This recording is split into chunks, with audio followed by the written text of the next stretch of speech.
Hello, everybody, and welcome to Chat from a Hat. I'm your host, Josh Brown, along with my co-host, Caleb Luther. Caleb, how are you? I've been better. Same. But I am not looking forward to this episode because I don't know shit. Well, it's the thought that counts. What? I don't know. Did you say it's the thought that counts? Yeah. Yeah. There's no thoughts. There's no thoughts up here right now. Saying. There's just I don't know what I'm saying. a black hole to be which is good for this episode because it's a void. It's an emo episode. So I know. I am taking off to Florida tomorrow, so I am excited for that. Cool. First time on a plane. It's gonna be cool. You're gonna freak out. I don't think I am actually. I just he's gonna freak out. Whatever to me now at this point. Erica, do you think he's gonna freak out? Maybe a little bit. Nancy, do you think he's gonna freak out a little bit? Just Not if he drugs himself. for clarification, I will true. an hour and a half before I will have popped in half of a hydroxyzine. Oh, you'll be good. Yeah. He's snoozing. Yeah, because our hotel is our first hotel is in the Orlando airport, so like it's not and then we're taking off to Tampa the next day, so we don't have anywhere far to go when we get to the airport. So my snooziness and lack of being able to move around will come into benefit. I can just lay down and go to sleep whenever I get in there. So everybody wins. Don't be a pussy. Oh my God, Can you jeez, say that on the air? this language. Yes, I can say whatever I want to on the air. It's my show. I'm not gonna be. I'm not scared of the plane. I'm looking forward to it. I got Anyway. a playlist. It's called Aeroplane Mode. Is the name of the playlist, guys? Just for let you guys know, that's what the name of the playlist is called.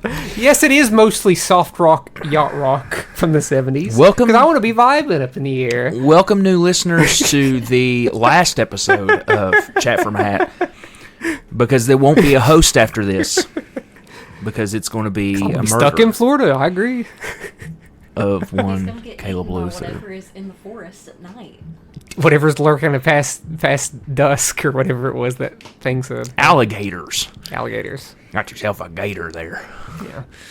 But yeah, looking forward to that. Super excited. I already paid all the money in the world for everything I'm going to. Yeah, you told me how much you paid for it. And A bit too much. It was a bit. It was a bit. I'll tell you that much. You want a bit? It was a bit too much. But I still stand strongly that I think out of the three, I'm going to all four Disney parks and I'm going to one Universal park. I think the best park I'll be going to will be the Busch Gardens, no doubt. For what I look forward to in a theme park, I think it'll be the best. I will be sitting here. I'm a coaster fiend, guys. A fiend for the coasters. Okay, you got You're that, a coaster. You're a coaster fiend. guys? I am. So I fiend for it well, you're not using the coaster right now. because my water is in the floor.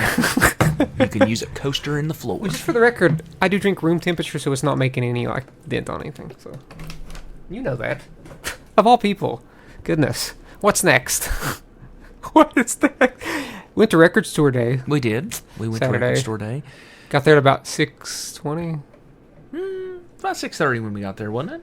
No, Roughly. it's about 6:20. About 6:20. 6:20. So we were there an hour and a half early.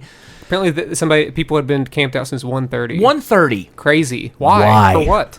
Why? What was that? Sabrina Carpenter Oh, for the silly. one copy of the vinyl that they had. I bet they got it. Copy. Why? Of course, you got the record that you wanted. Why? You hadn't sold it all by the time we got in. It took us about 20 minutes to get in after the line started moving, which was cool. Did you take something? Because you were just jumping all over the place, not giving anything time to breathe. You're just from one thing to the next. Because you were literally just saying long words inside the mic like this. Words. Talking about Sabrina Carpenter. I was like, okay, that's enough of that. You know what? No, it's not. It's never enough of it. Oh my God. But you got a record. Yes, What was I did. it? What was it? I got Unfinished Business by Eric Carr. It's a box set. Super cool. Eyes light up on it. Caleb, did you get anything? Not anything for Record Store Well, Day. not anything from Record Store Day, but... Of course, I wanted the Blur record. And I'll have you know, sir, that I have been looking constantly for that record for you. Dude, it's a cost too much. No, just on the sites that... They're all sold out. I know that. Okay. But I'm just saying, anytime I see something pop up that says our Record Store Day selections are now online, I'm like, click, trying to find it. Guess what? Can't find it nowhere. No, dude. And nowhere. I think the lowest price I'd saw on Discogs and eBay was about $120 by now. So. Worth it. Worth it. Yeah, I'm not gonna lie. I had my chance when it was at 47 that morning. I could have just went ahead and ordered it, but now it's gone. Give it time. It'll come down. Maybe. Give it time. Now that they potentially split, Somebody will. Yeah. Somebody will post it up. But I did pick up records, non-record store exclusives. The Last Dinner Party's their debut album. Sick. And I bought a Pup album, which was cool because everybody was just like fighting over the record store day stuff, and then I was just like in the regular categories, like all by myself. I wasn't fighting for anything. I got what I went for. So nobody was fighting. Somebody should have fought the guy a couple people behind us who decided to play his music very loud in line. For an hour and a half. Oh, yeah. Do you want to talk about that? I was telling Erica. Let's talk about that just a moment. If you are in a crowd of people and you are just blasting music through a speaker in a crowd of people, you're not doing it because you want people to hear music. You are doing that to get attention. It's annoying. Stop it or go fuck yourself. It was a terrible That's what I playlist, want. too. It was bad. It was horrible, dude. The best thing he had was an 8-bit version of Kiss from a Rose. And I was like, why aren't you not just playing the regular song? Yeah. It's great. Yeah. And it's just like you had us. You had it. You were this close, buddy. I would have been like, thank you. No. You had to play. That sucked. And you know what was even worse? Every time he left, he'd come back, too. You know what was even worse was the fact that once we got like around the corner and was getting ready to go in, he wouldn't let a song finish. He would play like a verse and a chorus and then move to something else. You guys, check out this verse. Verse, chorus, something else. And his ringer was on, so his ringer would go through the speaker. That's what made me laugh. Every time the ringer went off, I was like, oh my God. Like, dude. He's like, hey guys, remember the MIA song that has like very loud gunshots in it? Let's blast it. Let's blast it in line. Yeah, so that's morons. Record Store Day as a whole was cool though. I hate the general public. I do too sometimes. I do. I can't help it. I kind of hate people. I kind of hate people enjoying themselves in line. Why don't you shut up like everybody else and just wait for your turn to get your record, okay? I hope he didn't get anything he went for. Dude, he sat in the floor. Did you know that? He sat in the floor. Did he get anything then? I don't know. I don't care. I wouldn't be surprised. Clearly, that's why I was blasting music through his fucking backpack. You guys hear my sick playlist? Yeah, did you hear my sick playlist of... That was made up of top 40 songs from 2000 to 2015. Yeah, and just reggae music, too. But it wasn't good reggae. It was bad. He was like the reggae that like the vocals like don't feel real. Like the ones that's kind of like very auto-tuned. And they just say the same thing over and over and over and over and over and over and over and over and over and over. But other than that, it was good. Yeah. Yeah, we had fun. We got to go watch Civil War, and we got to go eat at like this little mom and pop restaurant, which the breakfast was pretty good. It was good. Nancy got an omelet, French toast. What was it called? It was. What was that place called? Harding's. Oh my God, Harding's. Yeah, Harding's Family Restaurant. Yeah, that was pretty good. We looked at the line. Near Coonskin Park, and because our first option was first watch because it was right around the corner. My God, people lined outside. You can't do it. No. On Sunday. No, it was impossible. So. You can't do it on any day. Apparently, every time I walk past it, there's people lined up out the damn door. A weekday. Tuesday. Whenever I went, it was a weekday. It was a non-Friday weekday. When I went at like 7:30 a.m., it wasn't bad. But you'd be surprised how many people were in there for 7:30. There was probably 20 people in there at 7:30. So, yeah, we watched Civil War. We did. It was good. It's okay. I liked it a lot. It's fine. Liked it a lot. I dare to even say that I loved it. Ooh. Edgy. It's gonna get its top 10 movies this year. Right, dude, I haven't seen much. That's true. That and Dune 2 are the only things that I've watched this year. They're like, oh yeah, these are great. Yeah. The Alex Jones documentary, maybe that was pretty good. I still haven't watched that. I don't want to call that the Sandy Hook documentary. It just happens to have the dipshit that is Alex Jones in it, showing how much of a dipshit he is. So that was cool. That was great. I'm so glad that Caleb called him a dipshit on the air. Dude, he's the worst. I mean, like he's like the grifter of all grifters. Like for real. Would you say that he's the worst? He's the worst person ever. He is. He is the worst. So Caleb. Taylor Swift brought out a new album. Okay, we don't gotta talk about Taylor Swift. Oh, we're gonna though. Why though? Because I don't wanna. Because you absolutely hate her, and we always have to discuss it. We don't gotta talk about anything. We have to. It's the emo. It's my episode. show. I'll talk about it. Oh God. She is emo, Caleb. She is not. Apparently, with that album, she's emo. Because Jesus Christ, that's one of the most depressing records I've ever heard in my life. Oh God. Oh brother. Moving on. Back to the guy on the line playing music. I want to talk about this backlash that she's getting for this record because it's just funny to me. I feel like that's religion territory though. You all don't talk about that. I'm not talking about religion territory. I don't care whether or not you support Jesus, support church, whatever. I don't care.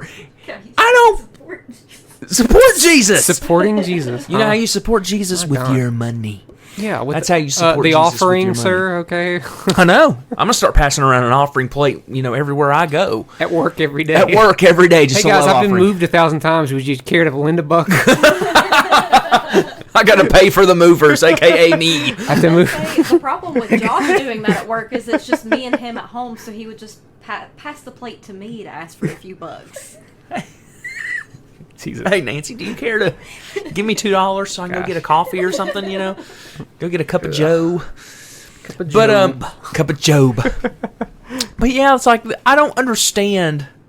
Yes, I do. I understand it. I get it. It, like I said earlier on Facebook, it cracks me up at how people are so mad and so upset about this record because it's not for quote unquote my children can't listen to it. Well, like I said before, when we talked about Olivia Rodrigo, I don't think neither of them make music for grade schoolers. They don't make music to appeal to your children. But yet there's a significant amount of grade schoolers that listen to both their music. Teenage and up, yeah. I think Halia is appealing to that. So that's all on parents for deciding that. Like, well, yeah, these Olivia Rodrigo songs that curse. Yeah. I think 7-year-olds should be able to listen to them. Well, the case in point, too, it's like with subject matter of music today, it's more so geared toward a mature audience, and it's always kind of been geared toward a mature audience, but we look at it from when we were growing up. There's probably some things that we listened to growing up we probably shouldn't have. Artists weren't allowed to curse in the 90s, unless you were a hip-hop artist. That's kind of how it was. If you looked at a lot of the pop music in the 90s, there's a lot more pop music now on mainstream that will just say the F word. Okay, but my case in point is, it's like with subject matter and things, especially around the early mid-2000s, which we would have been teenagers then. On this episode, the emo scene. But what I'm saying is that subject matter and things of that nature is probably something that 12, 13, 14-year-olds probably shouldn't have been listening to, but they were. I don't know, man. I think that stuff radicalized me so hard without me even realizing it, and it did good for me. Honestly, I'm not even gonna lie, I don't mind that a grade school listens to Taylor Swift or Olivia Rodrigo. But if but the parents like view it, if you're like a uber religious parent and you're like, oh, anything that cusses is the devil or the worst thing, that's where I get. Like, I think a kid should honestly be able to listen to whatever they want to be able to listen to. I don't think that the albums are catered to grade schoolers, but if a kid wants to listen to it, but whenever the parents step and be like, oh, my little Johnny or my little Susie, she can't listen to this stuff. Just like whenever we watched the Eras tour and in the theater, and the parents were taking out their kids for songs that they knew had the F word in them. I think it's crazy. Honestly, I've changed my stance. Just let kids hear the F word. Honestly. If I'm being real, here's the thing, though, Caleb. I watched Terminator 2 growing up. The same people that took their kids out whenever she just said the F word, let their kids stay in there whenever she did the burlesque dance the chair. Let your kids see sexualized things on the screen. Here's my thing. Here's my thing, though, and this is the argument that I make. I'm a parent, and I'm not going to let my child be subjectified. No, I'm saying, yeah, he's acting like... Yeah. I'm not going to let my children be subjectified to all of this cursing and all of this sexualization and all this stuff. But I'm going to send them to a public school. I'm not going to lie, which I'm not know as much about Olivia Rodrigo's lyrical content. It's probably honestly harder than Taylor Swift's. But out of the Taylor Swift stuff that I've heard that says the F word, it's never used in a sexual way, really. It's usually just... it is on this new record. It's really not. It's not. It's not at all. And there's nothing overtly sexual on these songs. To me, it's a sentence enhancer, as SpongeBob and Patrick would say. So to me, it's still very much a PG-13 record. It's the PG-13 record that they decided to get away with having several F words, just like her movie did. I don't know the difference. I don't understand the difference, but I think Olivia Rodrigo probably... you would know more about her music. I don't know how much she blurs out the F word, she ever used it in a sexual manner or not, but I really don't care. I don't think she really does in a sexual way. No, but on the whole, she talks about more sexual subjects. Yeah, that's what I was thinking. Just listen to their music. I think her songs are more sexual, probably. Yeah. Which ultimately I just don't care. Here's what I say: just let any old person listen to any old thing. And it seems like the issue with the Taylor thing is more so of like people saying that she's Jesus, basically, and she doesn't say that at all. Other than it's just like the song where she says something about rolling a stone away and like she would die for his sins or something like that. It's like not said in a religious context, but everybody's mad about it. How dare Taylor say that she loves somebody so much that she would die for them? It's not like you don't say it to your... No, shut up, Josh. Shut up. Just shut up. All right. That's enough of this. Let's take a breaky... Anything else?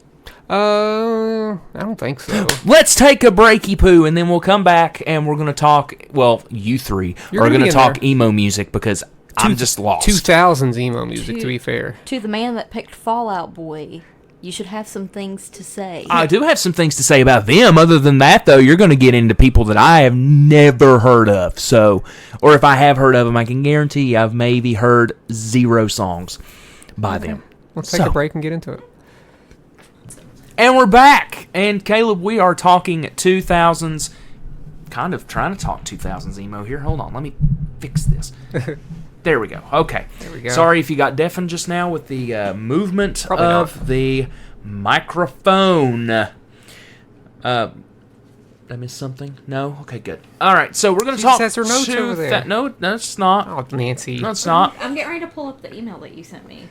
Or that you said you were going to send me. You can look through that if you want, but I mean... Caleb that was just an outline of like... Caleb didn't send me the email because... You didn't want it! I don't care enough. You literally said... I printed it and highlighted it's fine.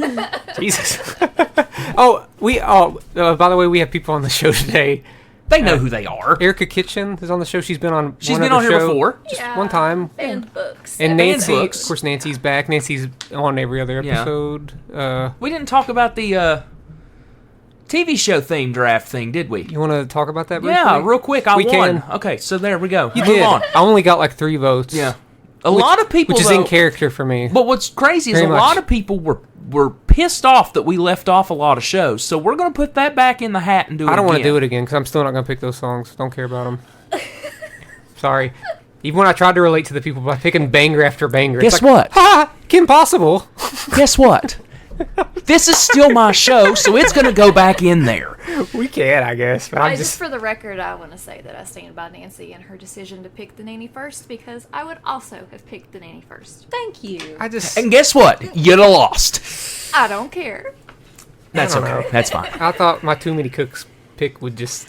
I loved that, actually. I almost voted. I made my coworkers watch it today, and they were stupefied by it. Nancy watched Too Many Cooks for the first time. Hated it. Really? No, but then it made me uncomfortable in a way. we started. Supposed to. Whenever I was here the other day, Josh started playing it again. Nate was like, "Josh, I don't want to watch this again." What were you showing me? Caleb, you went to my spam. My email thinks that you are spam. Yeah, you went to my spam. Because I think it's because I use my step-by-step email, which is who I work for. Caleb, you know that. You got a thing for spam? I do like spam with brown sugar on it. Pretty good. You're disgusting. No, dude, it's good. That's what people do. That's disgusting. No, dude, it's actually a thing. I bet it is. And guess what? It's probably disgusting. No, it's really good. You know why? Spam is disgusting. I like spam. Sorry. You're disgusting. I had spam for the first time when I was camping when I was like 6, so... Like I said before, this is the last episode because I can't do this. I can't do this. I don't mind it. I'm sorry. It's disgusting. It is gelatinated. Yeah, but there's a lot of stuff you don't like, though. Really? So, yeah. Like what? A lot. Like what? Go ahead. Tomatoes. What is it? Tomatoes. No, I've got a fonding for tomatoes now. A fonding. A fonding. A fondue. A fondness. You hate his fondue. fondness is that whenever he orders a burger and they put the tomato on anyway, even though he asked for no tomato, he'll eat it anyway now instead of picking it because it's off. good, man. Okay, there's nothing else. I still can't eat just like a raw tomato like people do with like salt and stuff. I struggle to do that too, though. Honestly, yeah. I think it's perfect on a sandwich, though. Because those people are insane. Good in a salad too. I can't do a fried green tomato though. I might be able to now, but fried green tomatoes are like the one like quote unquote raw tomato. If it's done right, it can be really good. Yeah. I don't know. It's all about the sauce. Nancy, make us up some fried green tomatoes. Okay. Okay, Go ahead. Show's over. all right. I guess let's get into the topic this week. Sure. Since we're done with the TV show themes, we're done with that. I guess I won, you lost. That's all that matters. Josh got the most votes. Nancy got the second most votes. I got the last most votes. Shocker. I thought I had some. I don't know. There was no. I can't speak on it because I'm like, oh, nobody commented on The Simpsons or Game of Thrones. People can say what they want to about Game of Thrones, but the Game of Thrones theme song composition is a masterpiece, and so is the Simpsons theme song. Well, here's the thing, like straight up. The thing of it is that, in my opinion, no one picked a bad theme song. Like, all those theme songs were good theme songs. Hannah Montana. Yeah, for what it was and for what it is. Yeah. Excuse me? Yeah. I guess that's just past my, But the thing is, it fit that show. Yeah, it did. So I guess it did. And it was a good song. You could have picked the Unfabulous theme song from Nickelodeon. Oh, I forgot Better about Unfabulous, I'm telling ya. Why do I remember that? I don't know. I don't Emma know. 'Cause I Roberts. don't even know what you're I talking love about. that show. Emma Roberts was in that show. Yeah. She was Taylor Swift before Taylor Swift. She showed up with a big She guitar. played with a guitar, and her brother worked at the juice shop that she played at all the time. This happened. This was a thing. Okay. Speaking of 2000s emo was the topic we pulled out. I'm sure everyone did profusive research on this topic, right? I didn't look up a single thing. Well, I have an outline here. It doesn't mean we have to go by that. I have a lot of think pieces in here about my feelings, so don't just go by that. I want people to hear people's thoughts on emo. Let's start with emo, though. The emo we'll be talking about is technically the third wave of emo. There was 2 waves of it beforehand. Emo is a music genre characterized by emotional, often confessional lyrics. Okay. Emo broke into the mainstream during the summer 2002 by a band that we love, Josh. A band that we've seen I've seen them 3 times. Mm-hmm. That's Jimmy Eat World. Okay. Okay. Bleed American went platinum and ultimately paved the way for emo pop music that would appear throughout the rest of the 2000s with, hits like The Middle and Sweetness. I still remember that stuff to this day. And I asked you all last week, what is your first memory of listening to an emo song? And I still say The Middle, if we're going to consider that an emo pop song, was the first actual emo song. I'd heard Blink-182 and Green Day songs, but in no way, shape, or form are they emo. Mm-hmm. I'd say The Middle by Jimmy Eat World was the first one. It really shaped a lot of... Is that a phone going off? I'm so sorry. A phone going... I'm so sorry. on our podcast? Well, okay. That makes sense. Speaking of... I am going to flip a table. I'm not... Don't flip this table. It's on its last Which leg. is fitting for Bleed Literally. American. I'm not crazy because I take the right pills every day and rest, clean your conscience. That's from the song Bleed American. Fun fact, when 9/11 happened, they had to change the title of the record from Bleed American to just Jimmy Eat I was World. just about But to then say later they were like, nah, fuck it. We're going to change it back to Bleed American because that's the name of the album. Enough time had passed. Yeah. That's funny because the album released in the summer of 2001. Yeah. The CD, if I'm not mistaken, the CD that I have is titled Jimmy Eat World. I believe mine also is when I had it was just Jimmy Eat World. Yeah, because I actually bought Futures first because I liked The Middle and Sweetness, but all I knew was radio music at the time, so I didn't know the other songs. Yeah. So when Futures came out, I was like, you know what? I'm 14 now. I'm going to start buying CDs. So I bought Futures, and I loved Futures. So I was like, well, I'm going to buy their self-titled album, which is what I thought it was at the time, and I loved that too. So, yeah, definitely my introduction. What, Erica? What do you think? Just remember down in the depths of your mind, your introduction to emo. Thing you ever did? Or emo like what song is the first thing? Is I do remember like my very first memory, but I'm kind of split on chronologically which happened first. It was either I heard Fall Out Boy on the middle school morning announcements, like their little intro tune, or it was on MySpace. I made a MySpace. Oh, yeah. And I want to say that it was probably MySpace. That's the more fun answer. It was Sugar We're Going Down. MySpace. Nancy? And if you would like to hear more about MySpace, we have an actual episode about MySpace. We do. Just go back we and talk a look little about bit about emo on that episode. Nancy, That's all. What do you think? Public service announcement. I said I was going to come up with a cooler answer, but I just could not think of one. I don't think there ever is a cool one for this No, one. because when I was in middle school, I had a crush on a boy with very floppy hair that rode on a skateboard, and he listened to emo. So I was like, you know what? I'm gonna become emo. Yeah. But then I listened to it and I actually liked it. So Yeah. Josh. that's my story. So what happened was is that Nancy was just waiting for the guy to come up and go, well, tonight will be that. So, and it never happened. clearly. Clearly. Same with you, actually. I remember hearing The Middle on VH1 during what was the show that they always played early in I don't know. the morning? It was like early in the morning, like 6 a.m. in the Yeah. morning. Anybody? I would. I just don't know the name. You know, it was like Now List This or something. Now Hear This or something like that. I don't remember. It wasn't pop-up video. No, that was pop-up more. I video. usually played older songs. Yeah. No, I remember The Middle in like 2001 when it was like first come out. Oh yeah, it came out that. Yeah. That was really the only song by them I ever heard or ever like thought about hearing. Yeah. The Middle. Well, I mean, but if you want to talk like a first true introduction to it, I guess would be when you and I started hanging out. yeah, I guess so. In your 20s. Yeah. Or late, early- late teens, maybe. Yeah. Yeah. So. Yeah, I mean, I always kind of suspected Jimmy Eat World was the first one to sort of break into the mainstream because 90s was chock full of emo acts. It's just they struggled. Like you had Jawbreaker, and even Jimmy Eat World was there. Jimmy, like a lot of people still consider Clarity to be the best emo album of all time, but that was a '99 album, and that stuff just struggled. It would get some airplay, but it didn't break. Like The Middle was on the radio constantly. Oh yeah. and even it Sweet still is. yeah, I know. And even, I mean, like, me and Erica watched Fall Out Boy and Jimmy Eat World, and we stood up the whole time for Jimmy Eat World, and everybody only stood up for The Middle. Oh my god! It was like crazy. It was crazy. A little bit for Sweetness, but when The Middle started playing, everybody stood up. I was like, oh man. But you know what? The movement. You know what? That was cool to me. We've seen Jimmy Eat World on their own personal tours. They don't put that much stock in The Middle because it's not when it's with like their own fan base. It's like they didn't even play it the first time. The first time we played it, they didn't. Or first time we saw them, Yeah, they didn't even play not it. play The Middle. It wasn't even on the. They played the set Future. list, Yeah, apparently. they played Futures, and like I think the close They maybe ended like with Bleed set- American or something. No, they like that. closed with Sweetness. Sweetness. Yeah. Sweetness, So- dude. Sweetness still goes so hard. My God. But yeah, they definitely paved the way after doing a little bit of research on that. Like I always suspected that, but you know, They're good boys too. They're nice people. yeah, we met them. They're super. They're nice great people. guys.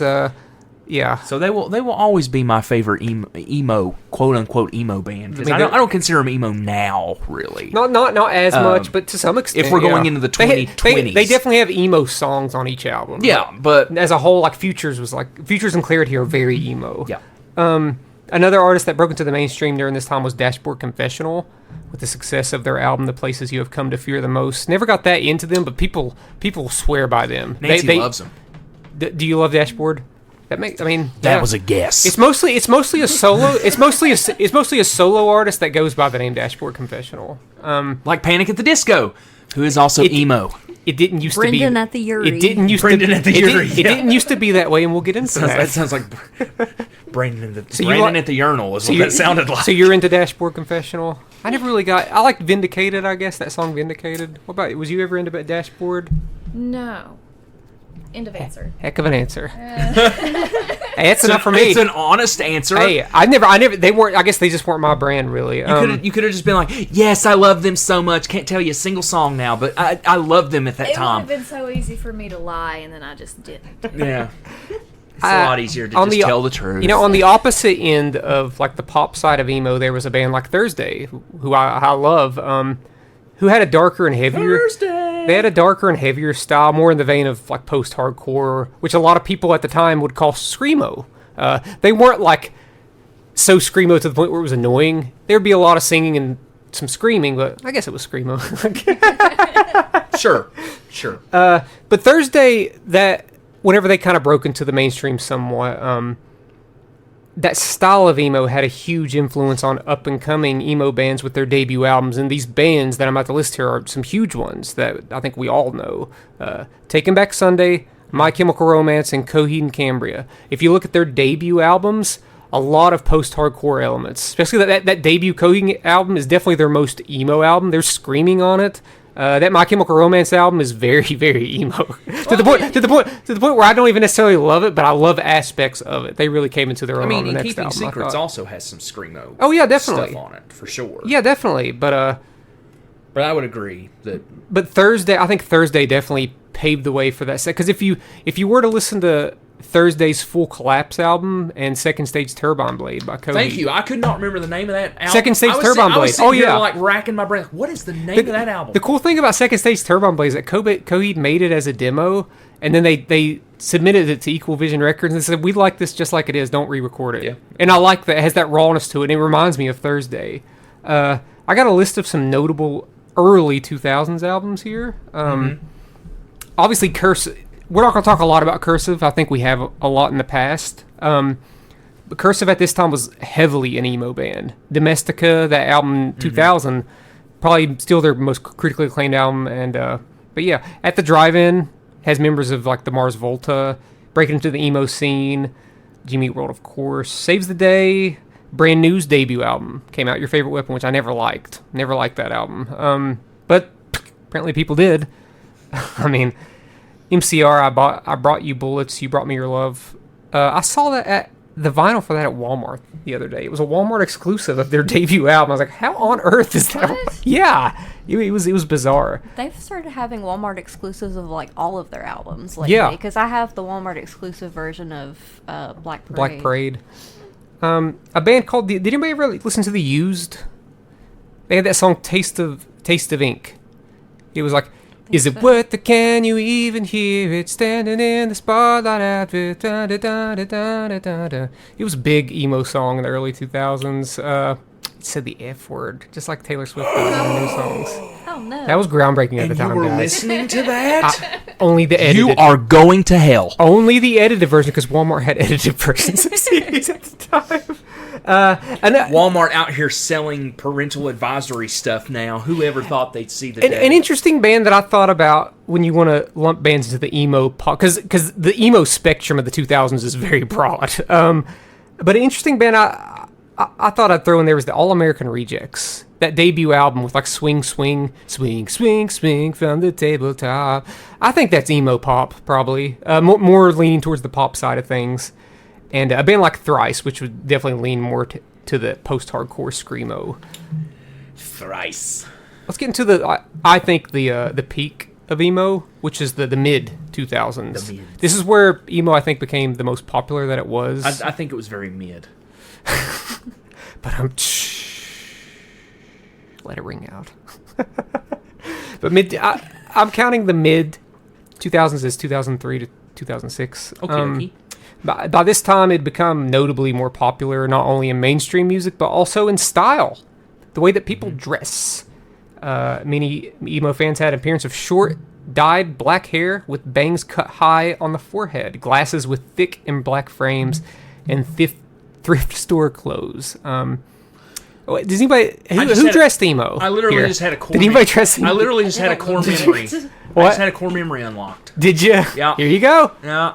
Did you? First time I ever heard a Fall Out Boy song. Oh man. Yeah.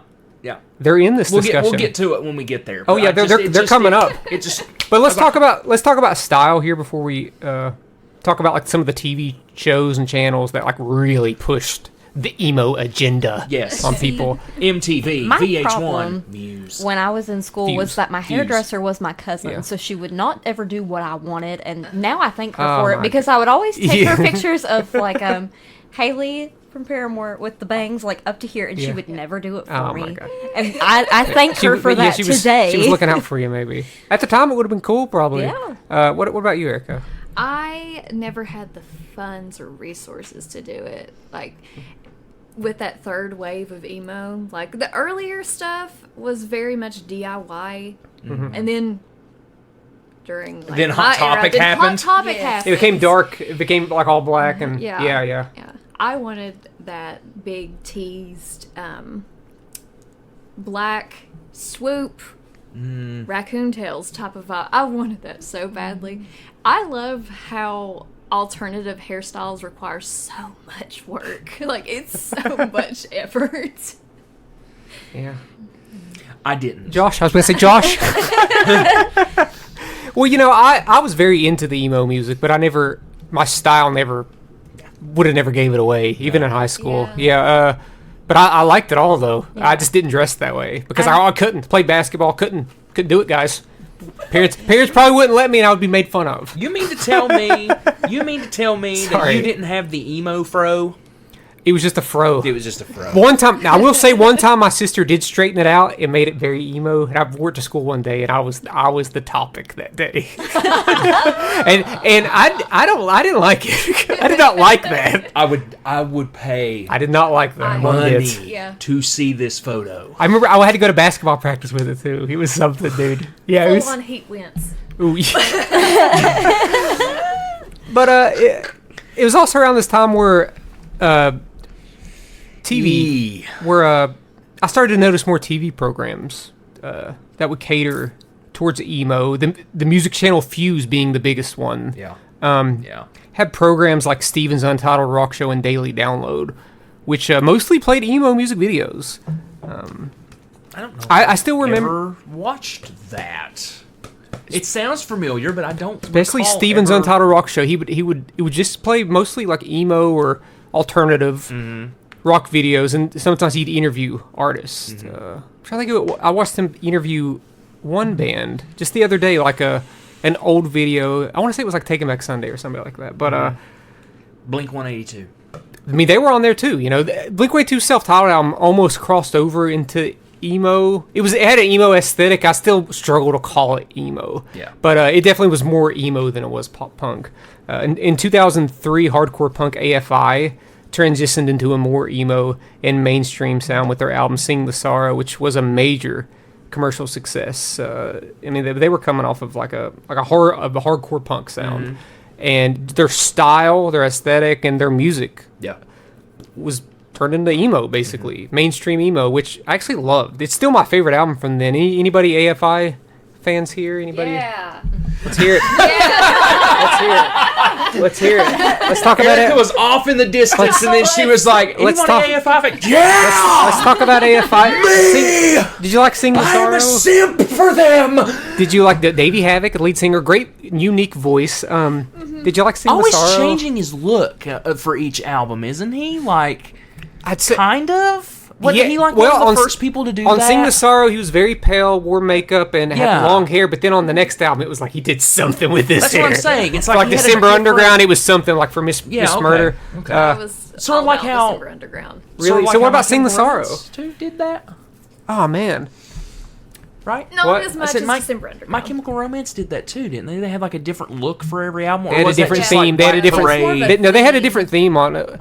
They look somewhat similar on the first album in Three Cheers, but the next two were drastically AFI. I'm different. sorry, I was off in my own little December world. Underground. Well, we can. If you want to talk about, do you want to talk about this December? I think December Underground comes into the late 2000s, but No, I'm good. You're Y'all good? just I thought you were like saying glazed something. over AFI, and she was so excited. we're talking about AFI. Yeah. That's what we're talking about. December Underground is their album. Oh, sorry. Miss See, this shows you how much I know. Miss My only memory of Take AFI my was how long life. they were on TRL The bass, Yeah. with that music video. the bass, Yeah. the bass in Miss Murder is so it goes so hard. But Sing the Sorrow was the one that really transitioned them into the mainstream. Speaking of, Yeah. first AFI song I ever heard was Miss Murder. Guess how I heard that song? How? Guitar Hero. Oh, was it on there? Sick. So maybe I've heard more emo music at that time than I thought. I think did. AFI like is they ride that line, but I definitely think it for what The it first is, it's time I heard emo. My Chemical Yeah. Romance, Guitar Hero. And guess what? I love playing My that song. Guitar Hero radicalizing It was folks. Dead? Dead is amazing. Dead? Yeah, Yeah, that was on Yeah, Guitar Dead's so Hero good. 2 Yeah. or 1. I don't remember. But yeah. Sorry, go ahead. Another AFI. mainstream artist that found success around this time was a band that we really love. You see, I say talk about AFI and he just bye. I want you, Josh. I want you to talk about 2000's emo and stuff. I As do. soon as I start talking about it, seemed like moved on. it seemed like Miss Murder was the extent of it for you. Was it not? Kind of. They had a song on I heard their newest record. I heard it's okay. I haven't Not listened the- to it. no. I'm sorry. What is that album called? The Blood album or something like that? I think they have something called similar. Yeah, I heard something that like album wasn't bad. I Yeah, heard man, that all their album once. music's It pretty- come up on my Spotify. They And had- was like, recommended for you. Listen to this album, and I did. And They I have a was song. Like, it's all right. They have a song on Tony Hawk Pro Skater 3, I think, but it was before. It was before this thing. It was called the boy. It goes like destroying the world, destroying the world. It's called like the boy who destroyed the world, I think is the name of it. It was a punk rock song. Great title. Great title. I think that's what it was called. No, I'm It just was saying if it's the boy who lyrics, destroyed the then world. great title. Well, there's a lot more. There's a lot more words than that. I'm struggling to capture them. But Cody and Cambria broke Yes. into the mainstream here, with especially their videos "Blood Red Summer" and "A Favor House Atlantic," playing on Fuse always. I remember seeing the video for Favor House Atlantic in 8th grade, and I was like, "Oh, this is silly." I was like, "Is this a funny band?" And it turns out it wasn't. I didn't get into them immediately. It was like a couple years later. We know what happened a couple years later. Yeah. But yeah, they got regular airplay. What is it? What happened a couple years later? They released the album. The album. The album. Okay. The album. The album. The brand new video. I did not get into Coheed and Cambria until I met Mr. Caleb Luther. I'll go ahead and tell you that now. Yeah. So, yeah. Caleb Luther has broadened quite a bit of musical taste for me. Anybody else into Coheed and Or Cambria? anybody else into Coheed and Cambria other than me? I had not heard of them until you all went to see them. I think when Josh and I first started seeing each other, and I listened to We didn't go the see album. them. We didn't go see them. Last time we saw them was was it? 2015. We didn't go Then how did? What were you doing? We didn't I see heard them. of them because of you somehow. I don't know. We gave up Oh, on I'm them. confusing them with Cursive, I think. Cursive, yeah. Cursive, yeah. 'Cause We you watched did go Cursive in see Cursive. 2018. Yeah, we did. watched Yes. Cursive in 2018. But I have, Yeah, yeah. I did Which we'll talk discover, about. I did also discover Can. Coheed and Cambria because of you too. Yeah. I'm sorry Clearly. because you caught them at the tail end of good stuff. Yeah, unfortunately. yeah. But I think music videos were just, I don't know, there's something special about 2000s, especially these emo videos, man. you know Very what it wa- interesting. dude. Because you know why? Because you couldn't get music Online. in the palm of Yeah. your hand. You still had to go Even- buy music. You still had to go buy CDs and all this. That's how bands made money. They had to make music videos. They had to sell singles. Yeah. Okay. So we're going to talk about a band called Brand New now. Now I agree We're with you. taking a break. No, We're no. taking a break. Taking a break. So Brand New. Yeah, Brand New. We can't talk about them. They're canceled. It's Moving on. Okay, moving on. Nope. But seriously, their music videos, the quiet things that no one ever knows, and Sick Transit Gloria will play on Fuse all the time. And I just thought it was the awesome thing. I'm glad I get to put a trigger warning on this episode now. Well, hold on. Explicit And content I thought at the and time, trigger warning.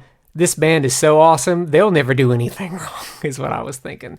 And then they did do some. I was we- gonna say, if we you're do. Not they. Okay, the lead let's singer- not group Brand New the band okay, into the- what the this lead singer. motherfucker did. The lead singer. We have a whole section. Dedicated to Brand New? Why? No, dedicated to Oh. just the negative aspect of emo. We'll get Okay. into that. Okay. There's a lot of those, Josh. Emo. Clearly. Most emo bands from the early 2000s have gotten canceled for something. Or the lyrics are looked back upon like, ugh, yeah, all right. Like Misery Business. That's God. Okay. Let's take that from the top. Let's go. But delving into the genre of emo, I think the line started to blur a little bit because if you look at a band like Yellow Card, Ocean Avenue was their big album, their big song. It's definitely like, is this pop punk? Is this emo? But I think it's just enough of both to be like, who cares? It's whatever. Any Yellow Card fans? It is what it is. Yellow Card fans, if I could find you now, it would be better. Ocean Avenue slaps, and it was one of those rare perfect songs. What about the album? The album also slaps. There you have it. Nancy? Yellow Card? They're okay. I haven't listened to enough of them There to you have have a it. really concrete opinion. Josh, Yellow Card? No comment. Do you know Yellow Card, Josh? Nope. You don't know Ocean Avenue? Nope. Oh, man. I bet he does. Oh, God. But Well, we can apparently play 30-second clips without I'm scared to getting I'm scared to play non-theme song flagged. clips. I'm just gonna throw this one out here. Ocean Avenue was covered by Kids Bop. If you want to know how mainstream that song was, it was Was covered it? by Kids Bop. It was big. It was a big song, yeah. No doubt. Is it anything like Electric Avenue? exactly the same, Josh. Because They if it both have is, Avenue in the title. yeah, No, it's a very no. It's damn. within the next 2 years, emo would, in my opinion, reach peak popularity with bands like Fall Out Boy, My Chemical Woo! Romance, Coheed and Cambria, Take 'Em Back Sunday, and Hawthorne Heights, all becoming huge successes. Hawthorne Heights, man. MCR. Let's talk about MCR. Okay. Which is My Chemical Romance. If y'all don't know, MCR. It's, yeah. Okay. Yeah. Three Cheers for Sweet Revenge. Their sophomore album would bring, to me, a new theatrical element to the genre that we hadn't really seen beforehand. Yeah, I agree with that. Yeah, no doubt. Like those, especially those videos on Three Cheers for Sweet Revenge were like, wow. Yeah. The Helena video, the Ghost for You video, the I'm Not Okay video. Was there any other videos? Or was it just those 3 songs that were kind of big? I think it's just those Those 3, but they were big. I think the Ghost of You had, like, I don't know the budget for that music video, but holy cow. I was like, this is a whole ass war movie going on here.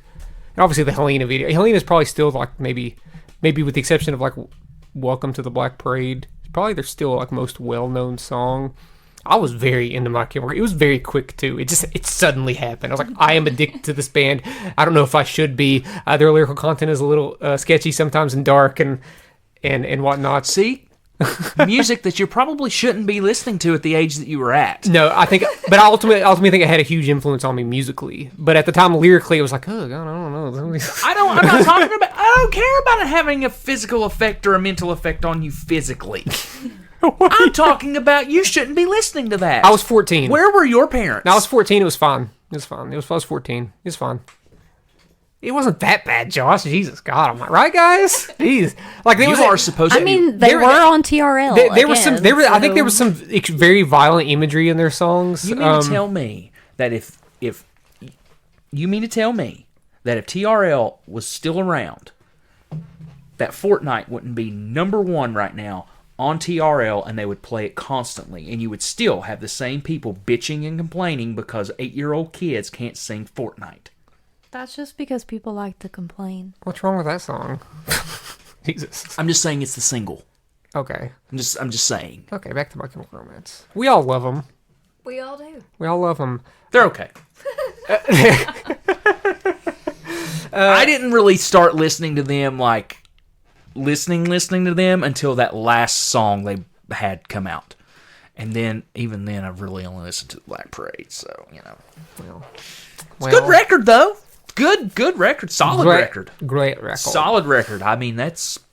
Yeah, I mean, it's... If we're talking about emo and stuff like that, I would say that's I think if we're one talking of the best about records I've heard of that genre. I think if we're talking strictly emo, Three Cheers for Sweet Revenge is a better album than Black Parade. Because that is the emo album. Black Parade, definitely, I think it's a better album. Well, we have 2 people shaking their heads yes. What Erica, do you think? what do you think? You think it's a more of? Do you think Three Cheers is more of like a representation of emo than the Black Parade? Did you see their outfits in Black Parade? They are literally a marching band. The skeleton marching band kind. In skeletons. Yeah. Oh no, I'm not saying it's not. It has emo, but I'm talking musically on that album. Definitely that delves into the album other is literally territories. about death. To me, there was a lot of Queen influence on that album. I feel like it's more A of Black Parade?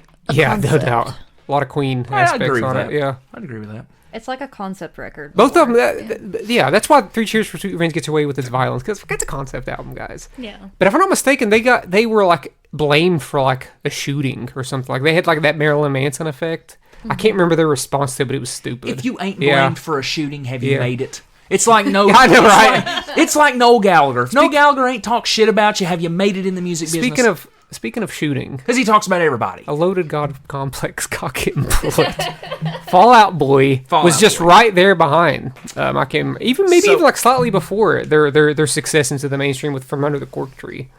Story time. Okay, let's hear it. So the first time I ever heard Fall Out Boy was a cover band came to our school. Oh God, Yeah. Oh? Yes. A cover band came to not a Fall Out Boy, just a band. Okay. In Just a band? band. Yes. So they were like this touring band of just like these teenagers. I'm assuming that because I can't remember them very much.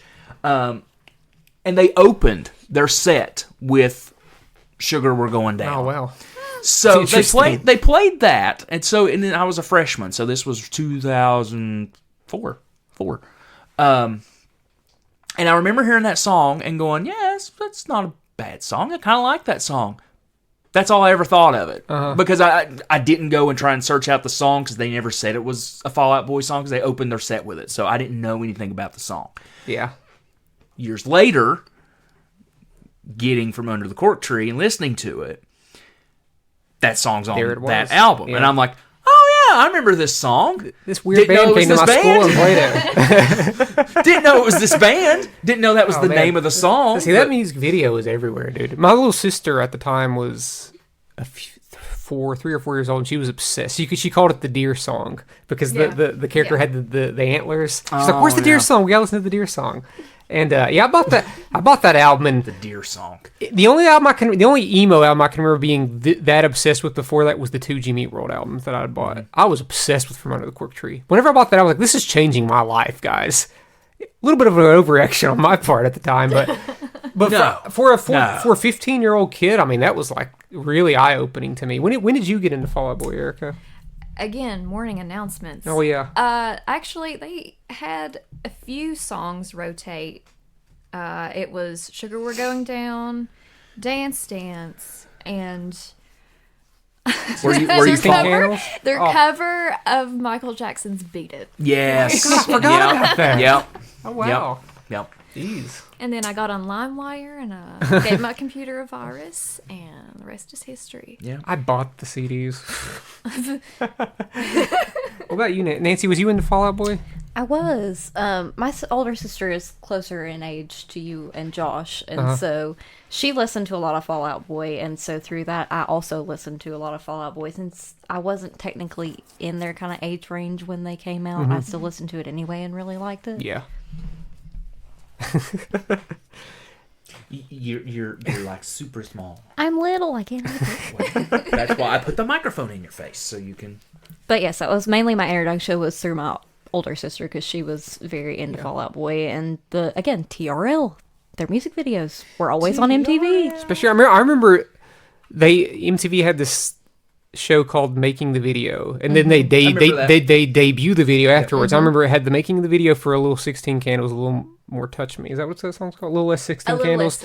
Yeah. And I was like, this is insane. Like, this is not even remotely what I pictured this video being. It was about vampires. But I just remember watching that. I was like, oh, this was super cool. There used to be cool stuff like that. Now that everything's at our fingertips on YouTube and stuff like that, it has like lessened the value of it somewhat. Yeah. But that's the thing. It's like I said before. Music videos are. I mean, when you think about it, music videos are not important anymore. I don't care that much about them anymore. Honestly. They're not. Yeah. Like when you can literally grab a song off of Spotify or Apple Music and listen to it within 30 seconds of it coming out. Remember, it used to be a thing. Like even before an album came out, when the first single was getting ready to drop, and then the album was coming out like 2 or 3 weeks later. That was a big deal. Well, yeah, I mean that leads to almost the next point. Is the MTV, the website would have an entire album on there a week before it came out, and that's how I discovered Cody and Camry's third album, Good Apollo on Burning Star 4, and I listened to that blindly because all I heard was Welcome Home.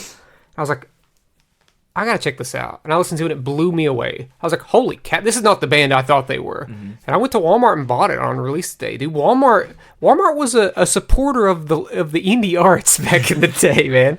Because I talked about this, I think, a little bit on the MySpace episode, but they would get on CD release days, they'd get albums from indie labels like Victory Records and Fueled by Ramen. And that was how I was introduced to Bayside. I just knew Bayside because they had a song on a Victory Records sample CD that I had.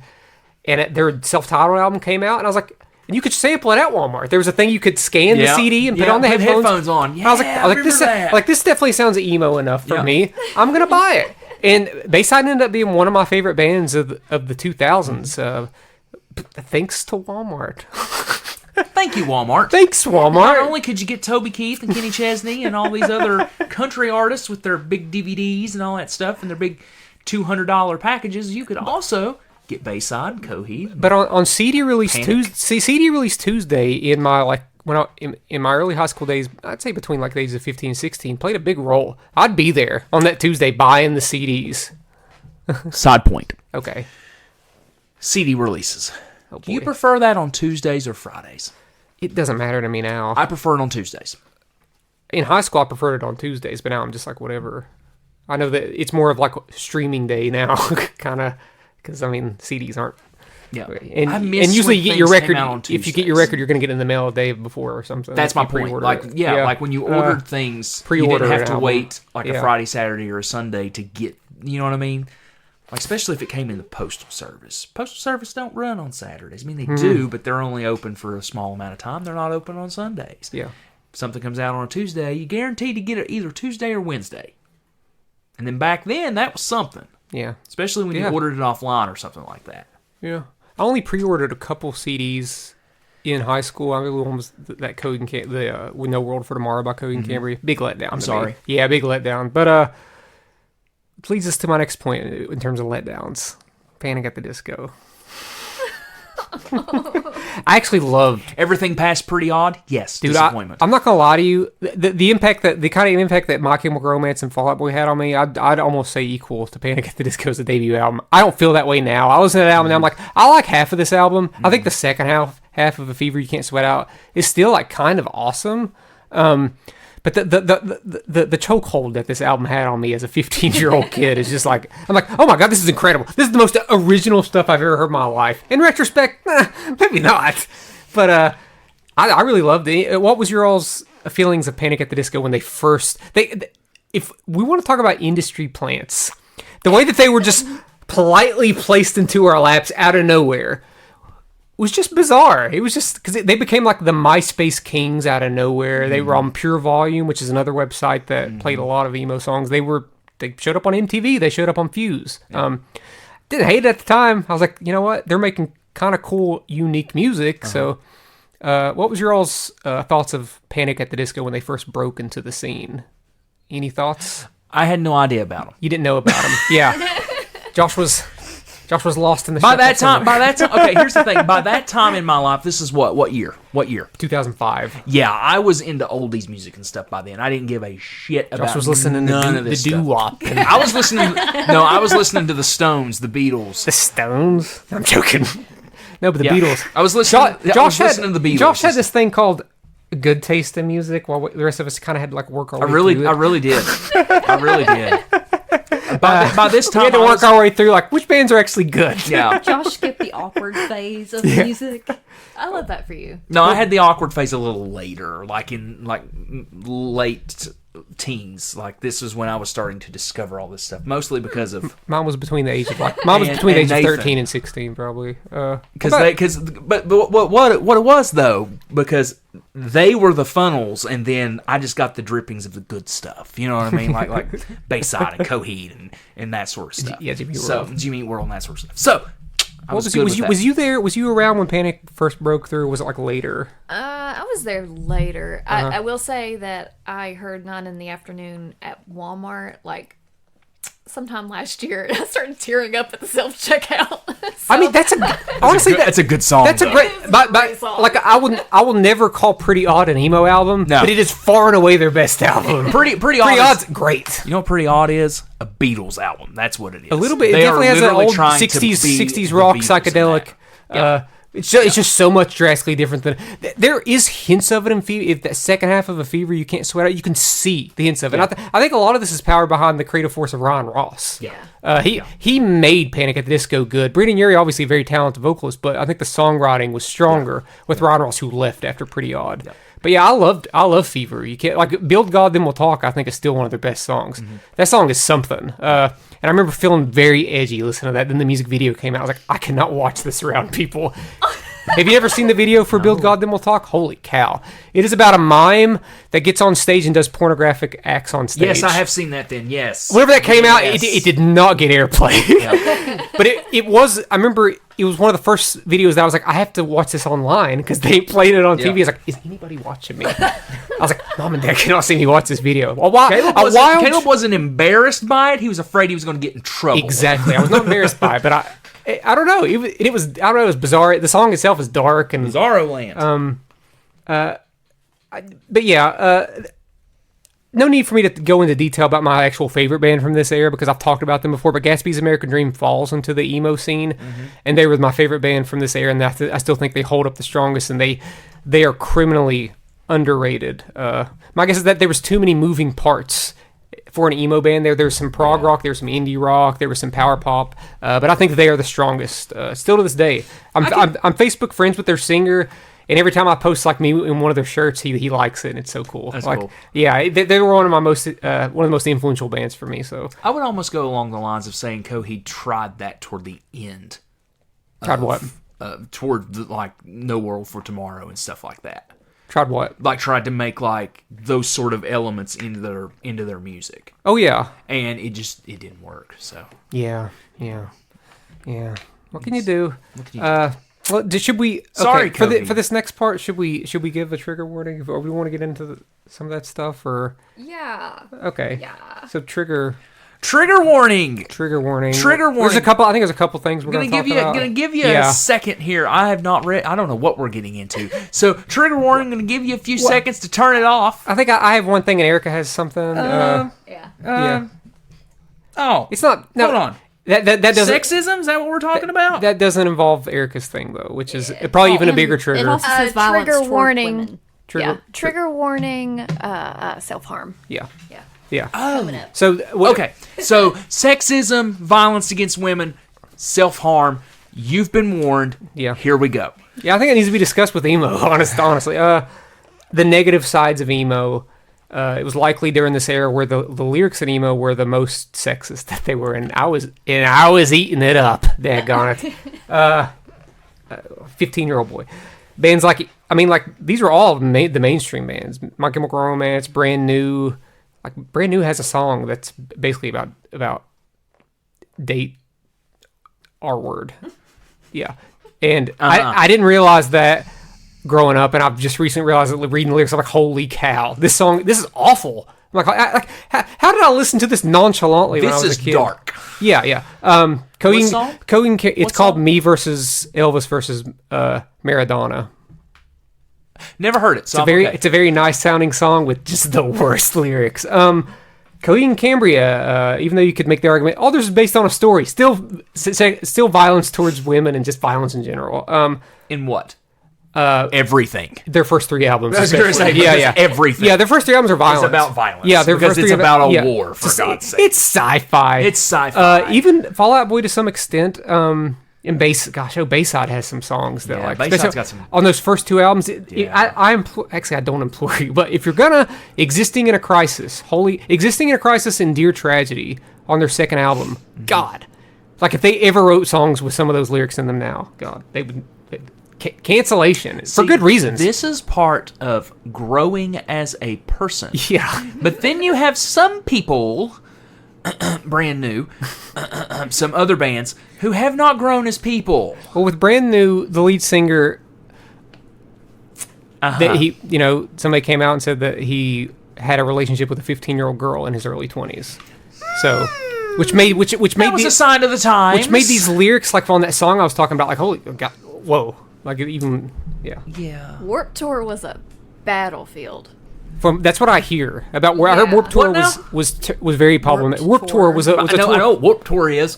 I thought you were saying it like Warped Tour. I'd say you don't know what that is. I'd say with like sexual predators and whatnot when it came to like young women. And the thing is that still happens today, and there are many videos of even current festivals where artists are stopping songs and things to take care of women and things. What? See, yes. But the issues with Warped Tour is that it was the artists on the tour that were preying on young people. No, I'm just sometimes saying, that's how it was. I'm just saying though that's all-time that low. still happens today as well with people being predators at these shows. Yeah.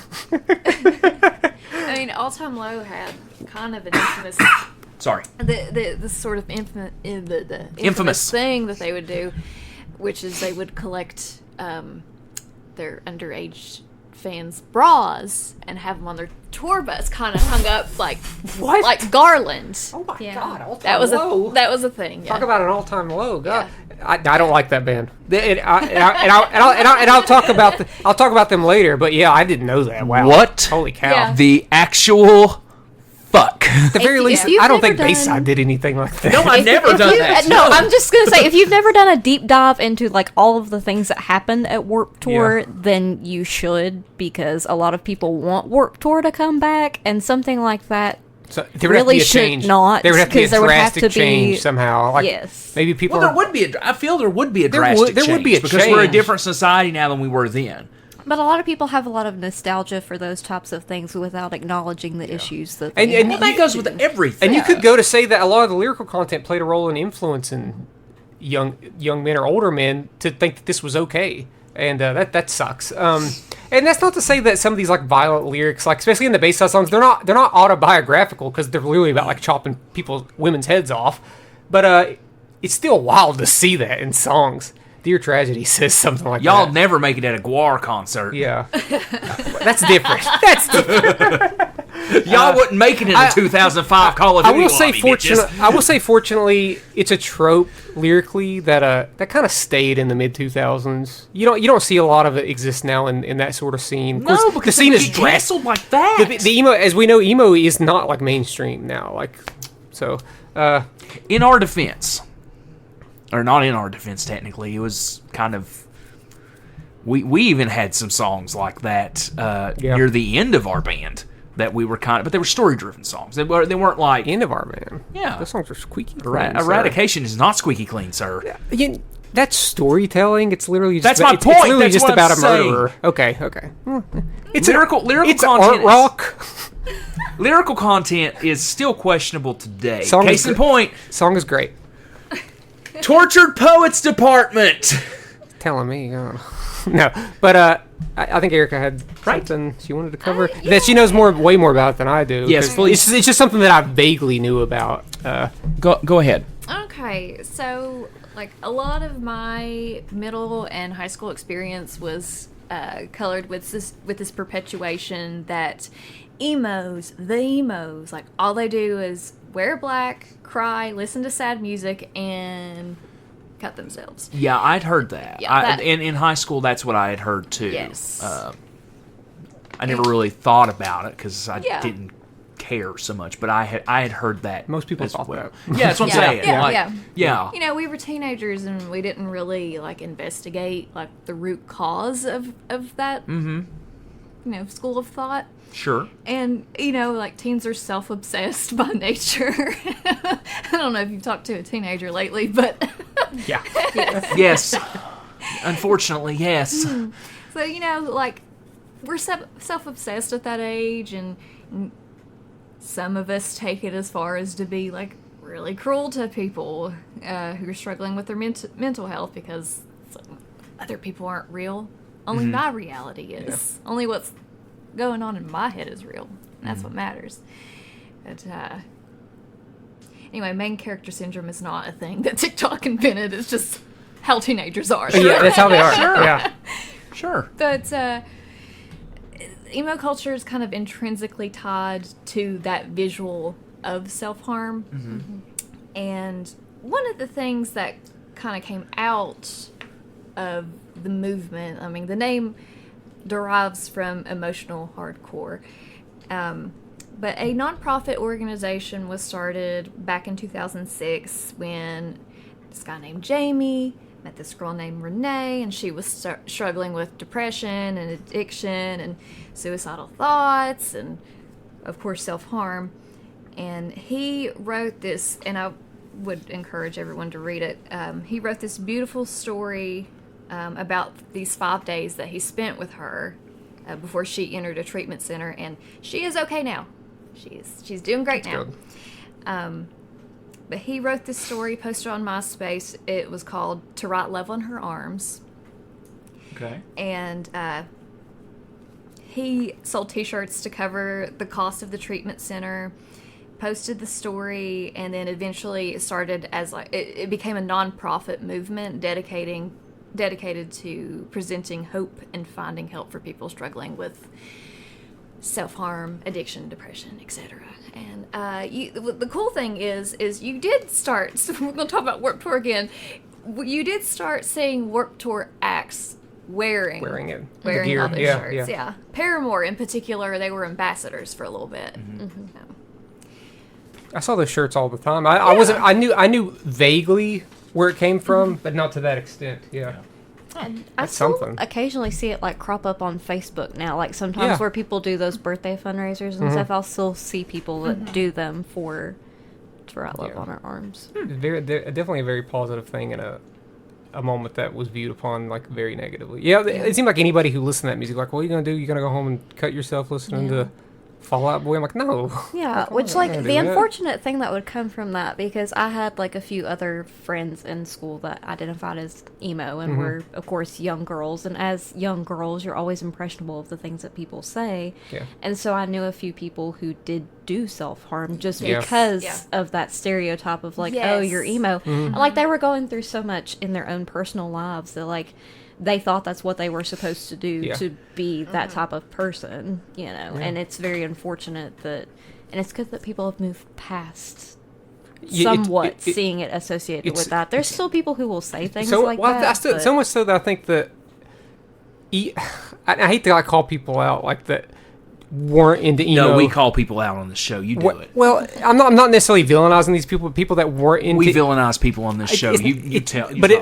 It's not quite like that. People that definitely weren't into that in high school, and they're like, oh yeah, I love this stuff in high school. And now it's got like this, a positive stigma around it. Like it's like, oh yeah, we all love this stuff. It's like you didn't. It's like you probably called these people weirdos that listen to this, and now you're like, oh yeah, My Chemical Romance was great.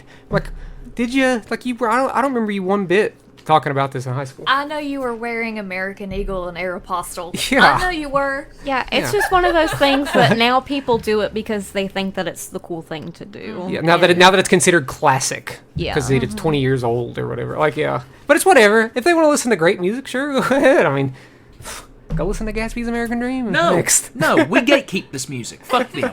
There is a lot. The emo is such a gatekeeper genre, though. Like, I only reach a certain threshold before I start gatekeeping emo. Whenever some people start calling like Trapped and Evanescence emo, I'm like, okay, pump the brakes. But it's not a but the people that want to go so far to say like MCR and Fall Out Boy aren't emo bands, like for that era it was emo. They are definitely for that era. Fall Out Boy's not an emo band anymore. Their music's not emo, but in that era they were an emo band. That was the third wave of emo. It was popular. It was mainstream. All those bands were emo, but not Trapped.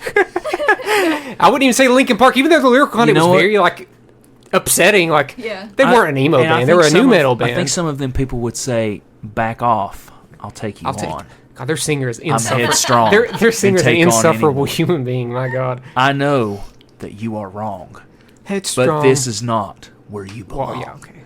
Why do I know those lyrics? I don't know. You go to wrestling shows. Yeah, you go to wrestling shows. That's true. Yeah. That's true. Dude, Headstrong's my favorite emo song, bro. Oh, dude, listen here, bro. Okay. Headstrong Trap's the greatest band of all time. You want to add to that?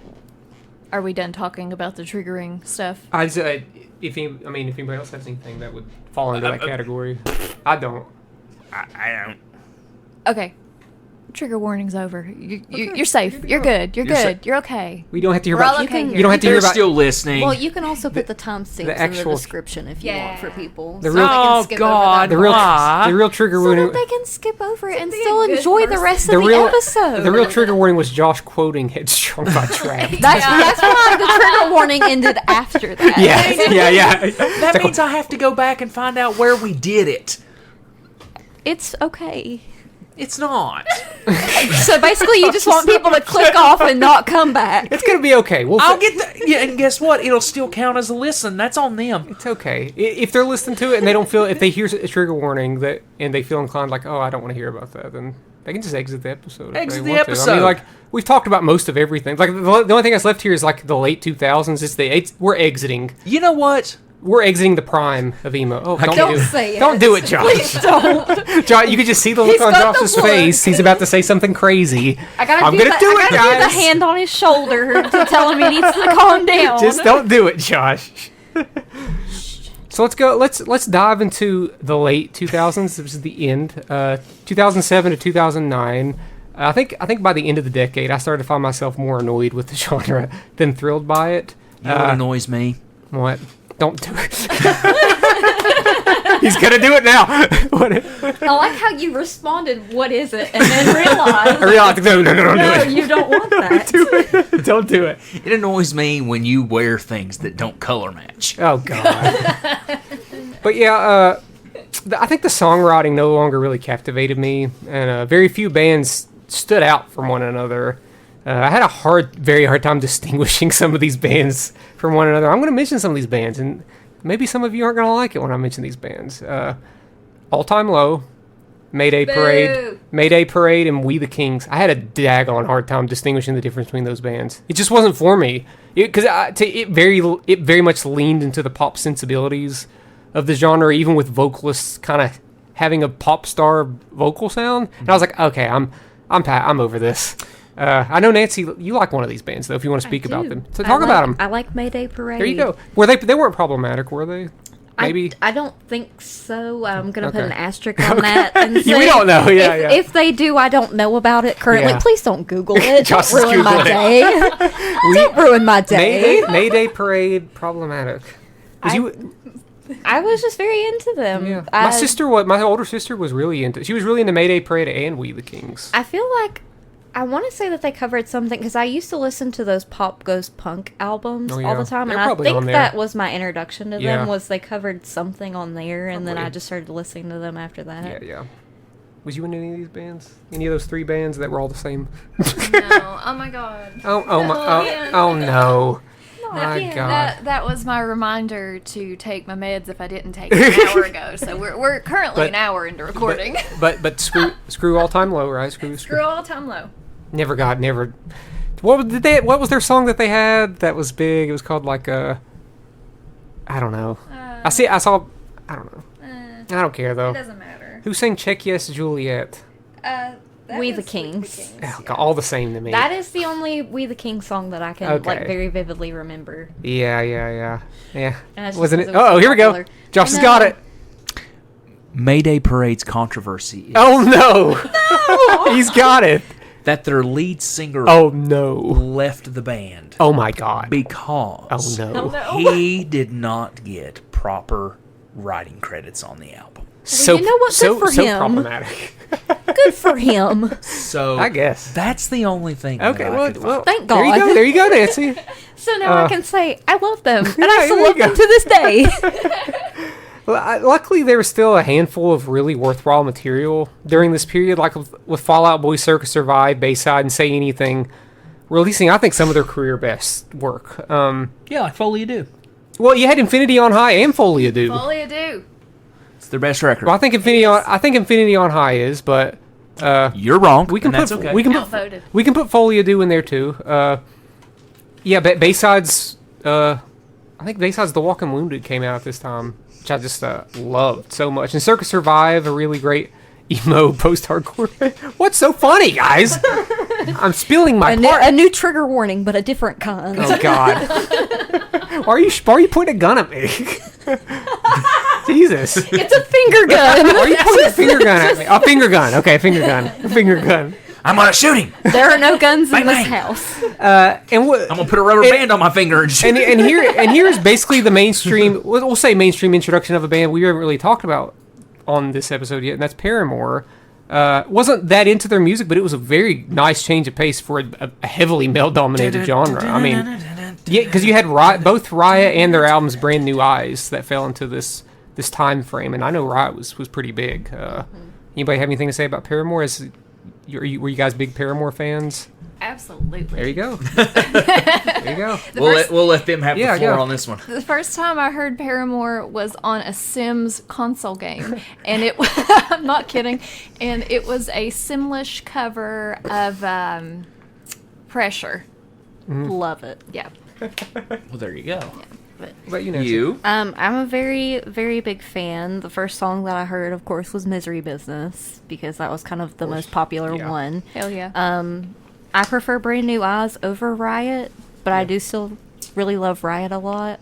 We actually got to see Paramore whenever they did those very small shows of like crowds of 2,000 people when they first got back together, and it was a very, very good experience. I loved it. She was so good live. Paramore is super interesting because sometimes it's hard to continue to make that kind of music growing up, and they changed. I think at least it catered more to me. Their last two albums, especially, were like okay, because I love Hayley Williams.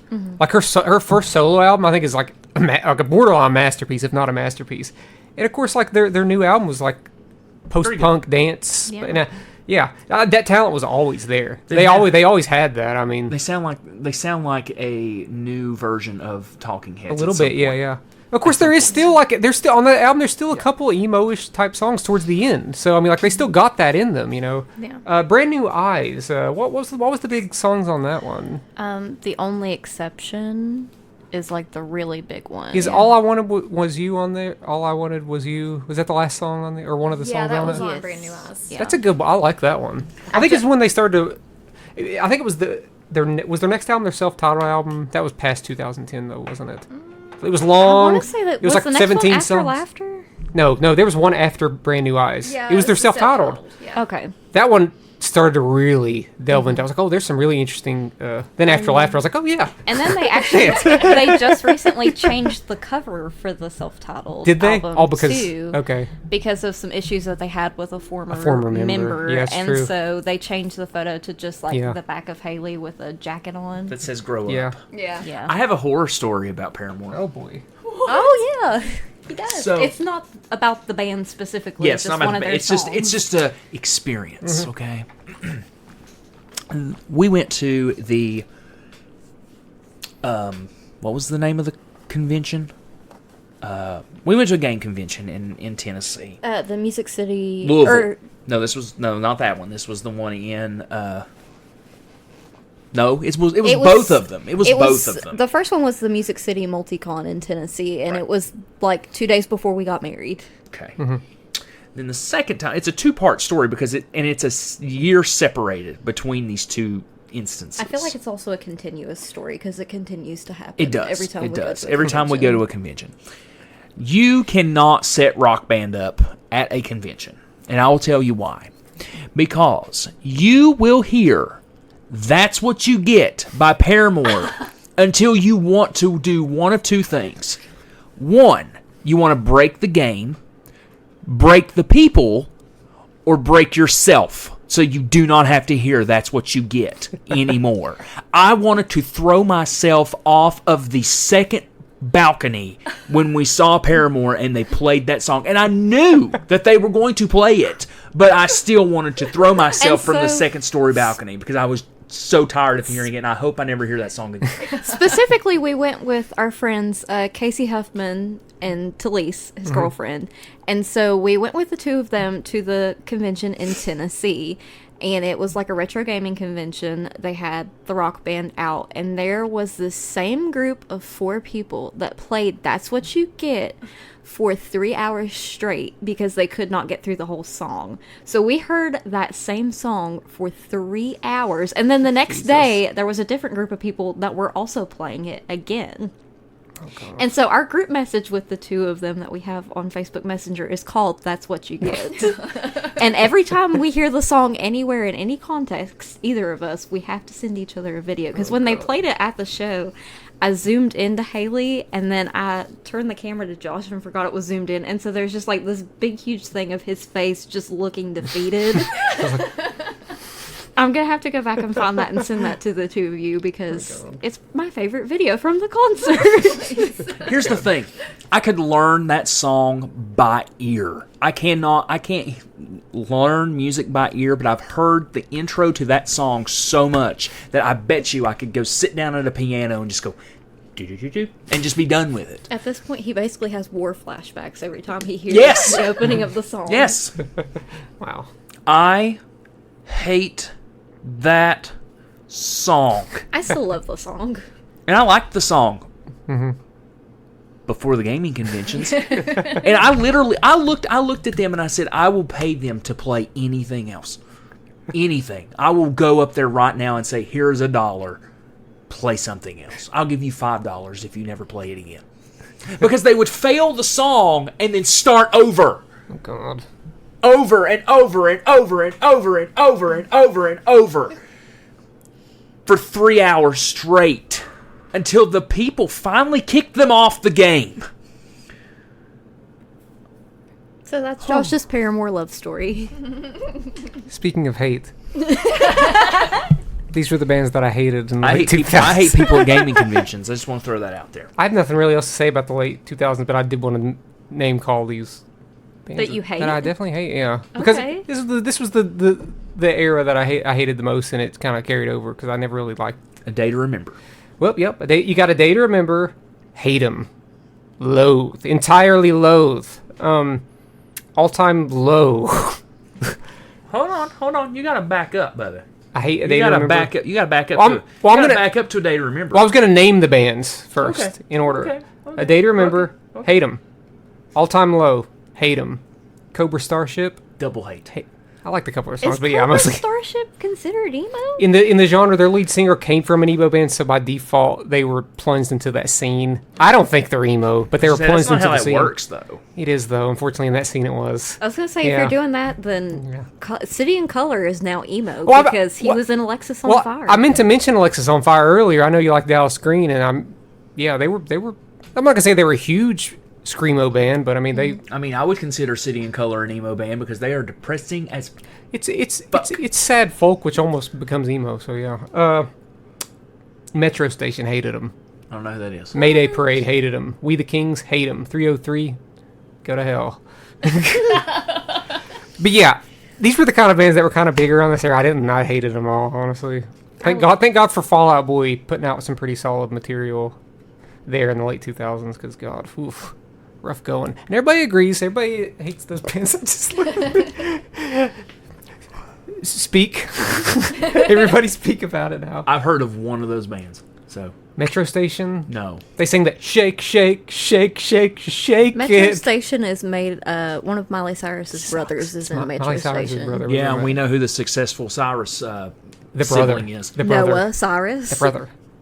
Yeah. Is he? Yeah. Is he? Has he won? No, Has he won a that's Grammy? the girl, not the boy is not named Noah. Okay. The girl is Noah. Jesus the one that I Christ. played for you before that she kind of sounds. Who like named her. who named these kids? Billy Ray. Probably He Billy needs Ray. shot. The brother that's in I'll Metro give him an Station achy, is breaky named heart. Trace Cyrus. What's his name? Trace. Trace. Yeah. Shoot, Billy Ray Cyrus. And then one of her co-stars in Hannah Montana, Mitchell Musso, his brother, is also in Metro Station. Really? Yes. Yeah, the only one. The He only was one in I've Metro heard of. Station? The only one Yeah. I've heard of is a day to Mitchell, remember. Mitchell Musso's brother is Mitchell. also in Metro Oh, Station. his brother. Okay. Yeah, his brother, not him. Okay. Okay, My I was bad. I thought you said Mitchell. I was like, whoa. No. I don't remember him I being feel. in that. You know what I feel right now? Blessed that I have never heard of this band before. Dude, you I said am blessed. I hated it. I'm I did. blessed. I hated it. I'm sorry that you had to go through I that. liked them, It but played that's okay. everywhere. I was couldn't their escape target it. audience. I could not escape it, guys. As a 17-year-old, I was like, no, get me out Yeah, of I this. was 12, so I was in their target market. I might have been 18, maybe. I don't know. Is there any more like current emo bands you all? It's a genre that's definitely not in the mainstream anymore. Did you ever listen to Modern Baseball? I'm just now hearing these two words put together. Oh, there you go. Modern Baseball was sort of a pop punk emo band, but they broke up. But they were they were almost on the verge of breaking into the mainstream. So, just so you know, Mark McGuire is the singer. Sammy Sosa is the bass player. Unfortunately, no. Babe Ruth is the drummer. just some sad white kids. That's what it was. and Derek, That's what it was. Derek Jeter is the lead guitarist. Just some sad. Managed by A-Rod. That's all the baseball players I know. Pete Rose makes the occasional vocal delivery. Does J-Lo ever show up, I'm though? quite- 'Cause she was with A-Rod for a hot minute, I think. J-Lo can't even sing on her own records, let alone... I mean, she can show up, though. She's still Jeannie She from the likes block. to be okay? seen. Used to have a little, now she has a lot. Okay, guys. I'm actually pretty fond of some current emo bands. I thought he was going to say he was pretty fond of J-Lo. I was going to be like, buddy. Not really, Buddy. But there are some modern emo bands, very non-problematic emo bands, very activist-heavy emo bands. Okay, of course, like who? the main one falling under Jeff Rosenstock, who isn't just emo; he's a lot of things. But let's say emo. He's a punk. He's a punk rocker. He's punk. He's indie. He's shoegaze. punk. He's everything. Pup, who I just bought a record from the other day. Great emo band. Origami Angel, great. Glass Beach has my favorite album of the year, and a band that I just recently got into called Prince Daddy and the Hyena. Very unhinged emo band. Say it again? Prince Daddy and the Hyena. Very unhinged emo band. And I love Is my... the hyena named Ed? maybe.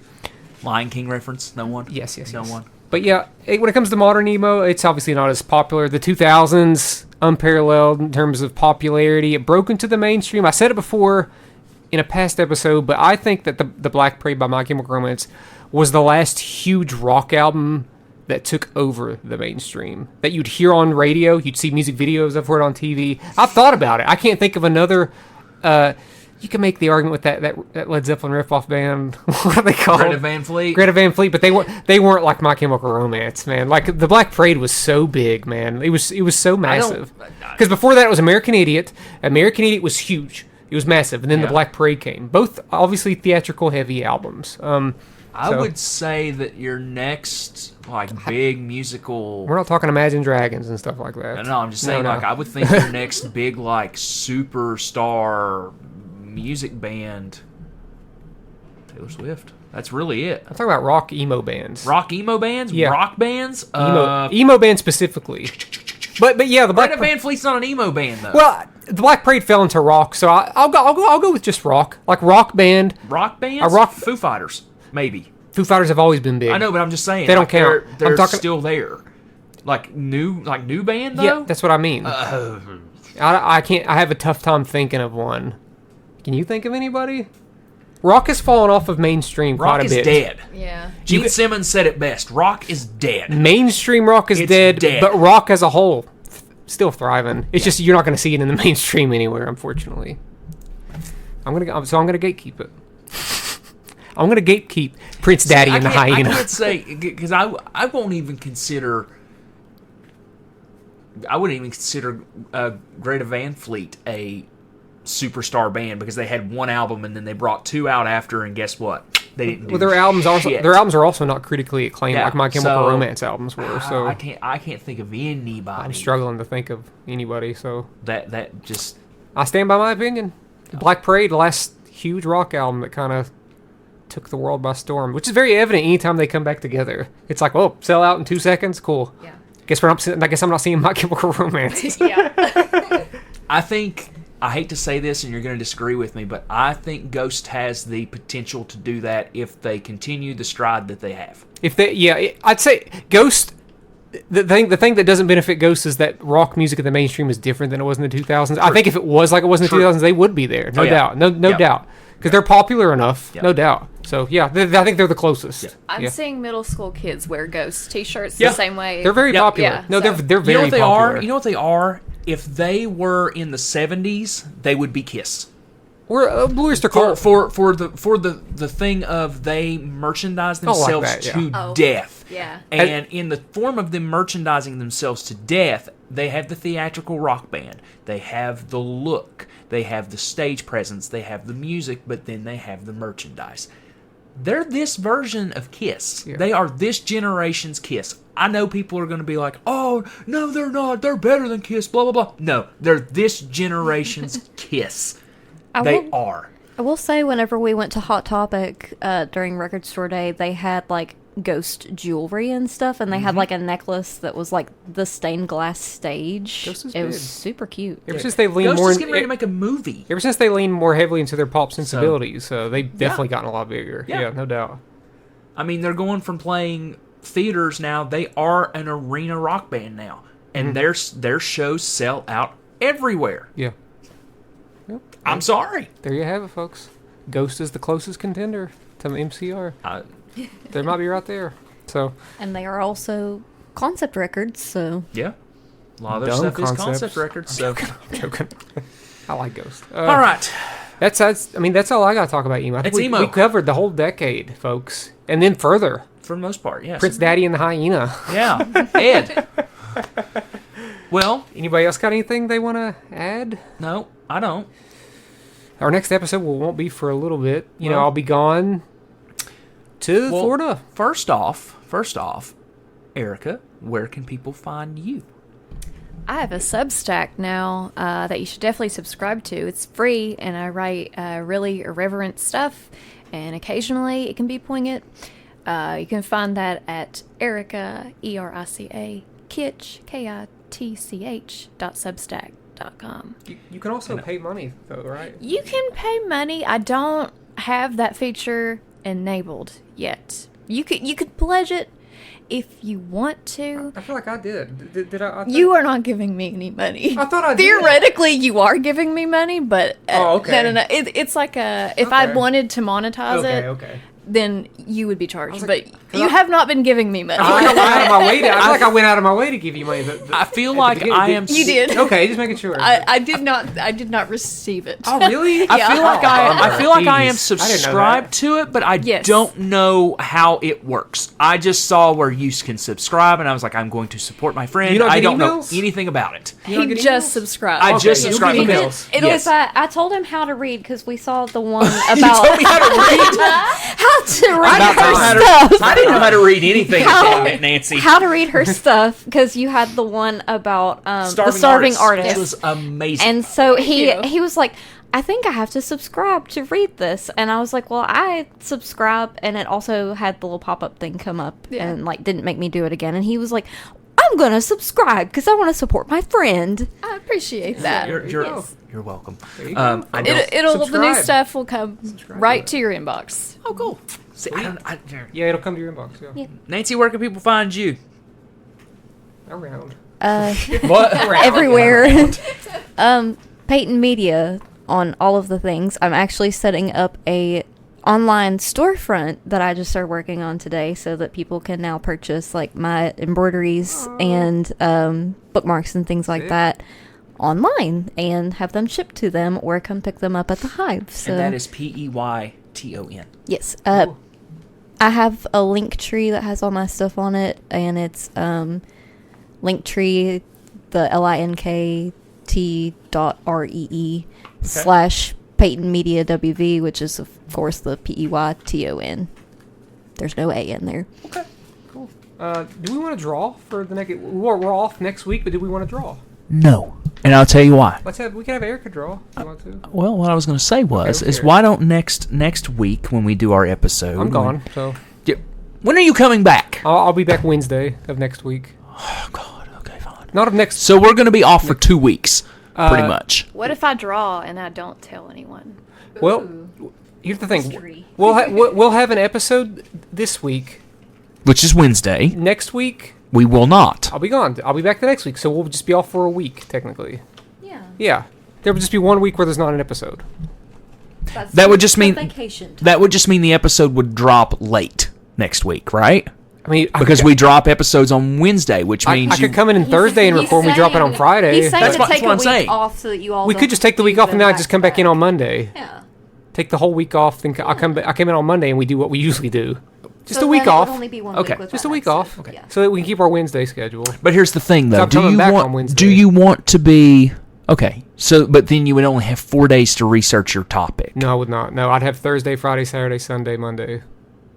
About the same. You are amount we not. usually would. You are not going to do anything on Wednesday. I can assure you that. I said Thursday, Friday, Saturday, Sunday, Monday. Okay. The same I didn't say amount of time Wednesday. we'd usually have. when you Okay. draw Yeah, Wednesday. yeah, dude. Okay. It's easy. Well, then- some stuff doesn't even need You're research. making it more No, complicated. some Well, stuff here's doesn't what- even need research. No, what I was going to honestly. do was I was just going to let him come in and just talk about his trip like we did with Kings Island. That's what I was going to let him I might do. not want to though. Erica, draw the topic. Draw a topic. I'd rather have a topic. I don't care what you draw. That's Whatever a- it is what we're doing. I think that's a brief conversation. That's just a. I don't think it is. I think you're going to ramble for 30 minutes about every roller coaster that you ever rode. The Kings Island was all of us, so it was a little different. that's It's true. just me Mm. and my family. What you got? You want to know? Yes. I love you like I only proofread. No. Okay. No. Whatever Okay, it is. Okay. It's digital versus physical media. We just. Oh man. We kind of covered that, We but can't do that one. Put it I would. back. We can expand on it a little bit, but think I we've can. covered about it. But I don't think I can. throw it away. I can't do it. Throw it away. Throw it. Just toss it. Yeah. That vinyl episode screwed us. Yeah, the vinyl episode kind of did screw us on that, honestly, because So, All right. Erica, this is what we Part do. We two. pull I stuff talk- 'cause out, we if did don't kinda wanna talk do it, about we that a throw it lot. out. Take two. Summertime playlist. That's fine. That's fine. We're getting into the. we're getting into the It's summer. It's close. It'll be May. So here's what we're doing. We are making a 15-song playlist of our. That people can't pick. Okay, I'm tired No, of it's this. not a draft. It's not a Okay, draft. I'm tired of losing at things. It's not a draft. It's not Okay. anything. If you're picking 15 songs that you would be your perfect summer playlist, Okay. like you'd play at a barbecue or on a road trip, something And like we'll that. clearly make You're- a playlist with it. Yes. With all 30. Clearly. Unless, you want in it, Nancy? I can. Erica, you want in on it too? Yeah. 50 songs. It's a 50-song playlist, folks. 50. That's more than, is that 50? It's 60. 60 songs. 60-song playlist. Unless there's some overlap. If there's not going to be overlap. There's not. I can assure you there's not going to be overlap. You never know. Me and Josh sometimes pull out a bang. That is true. We sometimes do. Sometimes we'll pull out a bang. It's like, oh my god. Somehow me and Erica may end up with at least the same artists on some things. Yeah. Maybe not. That's okay. So we'll be the gone same for a week, artist. but then we got a jam-packed episode of Yeah. where we're always going to be picking bangers. Hopefully, Yeah. guys, don't 60 Hopefully, no songs. trapped, no headstrong. Crap, that was my number one pick. My number one is going to be a song from A Day to Remember, and you're going to like it. That's awful. Summer music. Summer Crying. Summer Crying? Yeah. Oh, God. Their songs aren't that sad. They're not. They're really not. Caleb, while I'm eating a chocolate, where can people find us? You can find us by typing in Chat From a Hat on Facebook, Instagram, Twitter, TikTok, and if you want to email us, you can email us at chatfromhatcast@gmail.com. You didn't even get to eat it yet. I got done before you even put it in your mouth. No, I'm sad about it. You can eat it after we go off air. I know. That's what I was going to do. They're dark chocolate almond Dove They're good. bars. Yeah, they're okay? good. They're amazing. They're pretty so good. Feel free to have one. This was a long episode. This I was a think. long episode. We're clocking in an hour 40 right now. This is one of our so- longest. So This is one of our longest. This is Yeah. This probably is Probably our our longest longest. episode. This is going to be a quick 20 minutes because I have nothing to say. I mean, I never thought it was going to be that. I always thought it was going to be long as hell. I mean, he literally said that he wanted it to be short too when we first oh, started. that was definitely a joke. Yeah. Well, It was never going to be He short. had like Anywho. 5 pages of notes, Josh. Yeah. He knew. and there's a reason why I didn't have him send me the 5 pages of notes because I wouldn't have had time to read them It before wasn't- the It episode. wasn't that much. I told you guys to not even read this. The I paragraphs. got my candy. Did you? Okay. All right. Anyway, Okay. well, folks, we will be doing our summertime playlist next time. Erica, thank you for joining us. Thanks for having me. Nancy, you're always here, so I can't thank you. I literally live here, so. There you go. Caleb, you literally live here too, I so do not. you can find Caleb at. Nope. On the streets. I like to keep it. I like to keep it secret for now. The streets. You can murder him in his sleep. Oh, that's triggering. I shouldn't have said that. That's from The Happening. That's a line from the movie The Happening. The old lady's like, "What did you plan on doing? Breaking into my house and murdering me in my sleep?" And Mark Wahlberg's like, "What? No." Clearly, he was going to. He was. It's just bad acting. It's terrible acting. Okay, I think he did it on purpose. That's enough. The Happening. Okay, we've talked about The Happening enough in the last month. That's true. That's true. Yeah. Well, folks, thank you for listening to Chat from a Hat. We will talk to you next week with our summer. 2 weeks from now. 2 weeks from now, talking about our summertime playlist, top 60 songs. Y'all are going to love it or hate it. I don't really care. Bye.